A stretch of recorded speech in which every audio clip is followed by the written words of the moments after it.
بسم الله الرحمن الرحيم هل أتى على الإنسان حين من الدهر لم يكن شيئا مذكورا بسم الله والحمد لله والصلاة والسلام على رسول الله. تفسير سورة الإخلاص. Sekarang kita akan mengkaji tentang tafsir surat Al-Ikhlas. قل هو الله أحد. Qul huwallahu ahad. Katakanlah bahwa dialah Allah Subhanahu wa taala yang لا تفسير سورة الإخلاص أي قل هو الله أحد بدون تشرح. نعم. Sekarang kita akan mengkaji tentang tafsir surat Al-Ikhlas, yaitu Qul huwallahu ahad. نعم. هذه السورة تسمى بماذا؟ Surat ini dinamakan dengan apa? بسورة الإخلاص. لماذا؟ Dengan surat Al-Ikhlas. Kenapa? لأنها تخلص قارئها من يقرأ هذه السورة تخلص من الشرك بإذن الله. Karena seseorang yang membaca surat Al-Ikhlas ini bisa berfungsi memurnikan hatinya dari kesyirikan kepada Allah Azza wa Jalla. أو أنها هذه السورة ليس فيها لا أحكام ولا قصص، فيها إخلاص فقط.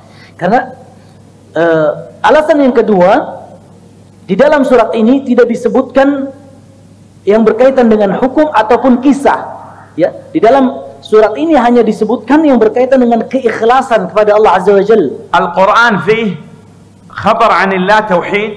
Al-Quran berisi tentang kabar berita yang berkaitan dengan Allah Azza wa Jalla, dan ini berkaitan dengan tauhid. وفي أحكام.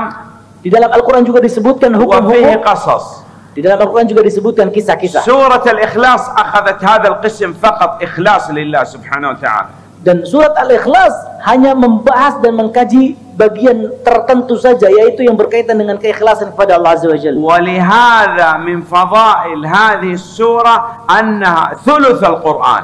Oleh karenanya, di antara keistimewaan surat Al-Ikhlas, surat Al-Ikhlas ini keistimewaannya adalah surat yang paling mulia, ya, atau yang menduduki sepertiga dari Al-Quran. هل تستطيع أن تقرأ ثلث القرآن؟ Apakah kita bisa membaca sepertiga dari Al-Quran? يقول صعب، ممكن 3 ساعات 4 ساعات. Kita mengatakan sulit. Mungkin bisa jadi kita akan mengambil 3 jam atau 4 jam untuk membaca sepertiga Al-Quran. لكن لو قرأ سورة الإخلاص هذا ثلث القرآن. Namun ketika kita bisa membaca surat Al-Ikhlas, maka kita akan mendapatkan pahala seperti sepertiga Al-Quran. طيب هذا قال أنا أصلي. Ya. Ada seorang di antara kita misalkan dia mengatakan, saya salat, لا أقرأ سورة الفاتحة. saya tidak membaca surat Al-Fatihah. أقرأ سورة الإخلاص 3 مرات. Saya hanya membaca surat Al-Ikhlas saja 3 kali. قرأت القرآن كاملا. Saya telah membaca Al-Quran secara sempurna. هل صلاتي صحيحة؟ Apakah salatnya sah? نقول لا، باطلة. Kita katakan tidak, salatnya batal. هي تعدل في الأجر في الحسنات. Karena surat Al-Ikhlas sebanding dengan sepertiga Al-Quran terkait pahalanya saja. لكن لا تجزي عن سورة الفاتحة. Tentunya tidak bisa mewakili surat Al-Fatihah. متى نقرأ سورة الإخلاص؟ Kapan kita membaca surat Al-Ikhlas? متى؟ Kapan? نقرأها في أذكار الصباح. Kita membaca surat Al-Ikhlas ketika kita membaca zikir pagi, في أذكار المساء. ketika membaca zikir-zikir petang, عند النوم. ketika hendak tidur. عندنا في سنة الفجر وفي سنة المغرب. Kita juga dianjurkan membaca surat Al-Ikhlas ketika melaksanakan sunnah fajar dan juga sunnah maghrib. في الركعة الأولى في سنة الفجر وسنة المغرب نقرأ الفاتحة وقل يا أيها الكافرون.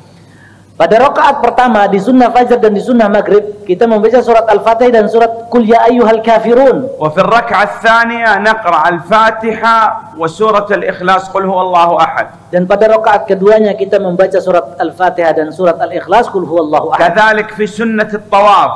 Kita membaca surat Al-Ikhlas ketika kita melaksanakan قل يا 2 rakaat الكافرون sunnah وقل هو tawaf. الله أحد. Kita membaca Sunnah juga tawaf. Qul ya ayyuhal kafirun dan Qul huwallahu ahad pada rakaat salat tawaf. وفي الشفع والوتر في قيام الليل. Dan kita juga dianjurkan membaca surat Al-Ikhlas ketika melaksanakan salat witir. في الوتر في في أول ركعة الفاتحة وسبح اسم ربك الأعلى. Pada rakaat pertama salat witir kita membaca surat Al-Fatihah dan Sabbihisma Rabbikal A'la. وفي الثانية الفاتحة وقل يا أيها الكافرون. Pada rakaat keduanya kita membaca surat Al-Fatihah dan Qul ya ayyuhal kafirun. وفي الثالثة الفاتحة وقل هو الله أحد. Dan pada rakaat ketiganya kita membaca surat Al-Fatihah dan Qul huwallahu ahad. نعم. قل الخطاب للنبي صلى الله عليه وسلم ولنا. Perkataan Allah Subhanahu wa taala, qul, katakanlah, ini ditujukan kepada Nabi Muhammad sallallahu alaihi wasallam dan juga untuk kita. هو الله المألوه المعبود محبة وتعظيما خوفا ورجاء. Dialah Allah. Maksudnya adalah zat yang disembah dengan penuh kecintaan dan pengagungan dan juga rasa takut serta rasa harap. أحد واحد في ربوبيته. Esa maksudnya adalah Esa dalam rububiyahnya, واحد في ألوهيته. Esa dalam uluhiyahnya, واحد في أسماء وصفاته. dan Esa dalam nama-nama dan sifat-sifatnya. لا يمكن أن الله سبحانه وتعالى يشارك أحد في الربوبية أو في الألوهية أو في الأسماء والصفات. Tidak mungkin seseorang bisa menyamai Allah Subhanahu wa taala baik dalam rububiyahnya, uluhiyahnya ataupun nama-nama dan sifat-sifatnya. الصمد Kata As-Samad هو الذي ترجع إليه الخلائق في حوائجها لا يمكن أن نطلب إلا من الله.